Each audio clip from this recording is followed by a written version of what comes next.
BFM Business, BFM Crypto, la chronique. Avec Antoine Larigauderie en direct du siège d'Euronext. Antoine, c'est un peu le statu quo sur les cryptos après un gros coup de tabac la semaine dernière. Oui, on ne bouge plus. Tout le monde est un peu groggy. Le Bitcoin semble s'être trouvé un point de calme autour des 26 000 $, mais plus beaucoup de mouvements. On est encore sur des niveaux techniques à peu près clairs et identifiés. En bas vers 24 000, les plus bas de la semaine dernière, et en haut la zone des 28 000. Mais clairement, on semble avoir durablement décroché de la zone des 30 000. Alors attention, on va guetter ça, mais on est sur le fil du point de vue de la rentabilité pour les grandes majors du minage, aux États-Unis notamment. C'est un peu comme le pétrole, en dessous d'un certain seuil, et en tenant compte des prix de l'électricité, il devient bien moins rentable et viable même de miner. Donc c'est sans doute un facteur à garder en tête. Les 28 000, 30 000 étaient un seuil très important à ce niveau-là. L'Ether est stable aussi en embuscade, juste sous les 1700.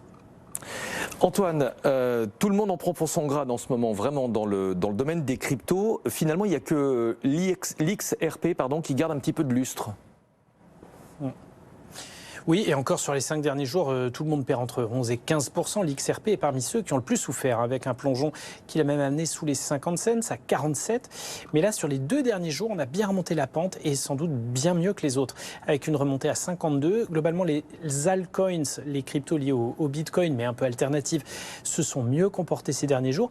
Et celle du réseau Ripple en tête, avec notamment des perspectives de décision de justice importantes pour les investisseurs.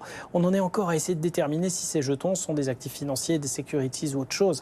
Et selon les analystes, l'XRP est quand même parmi les projets les plus solides et ceux qui pourraient le plus bénéficier de ce cadre réglementaire en perpétuelle évolution.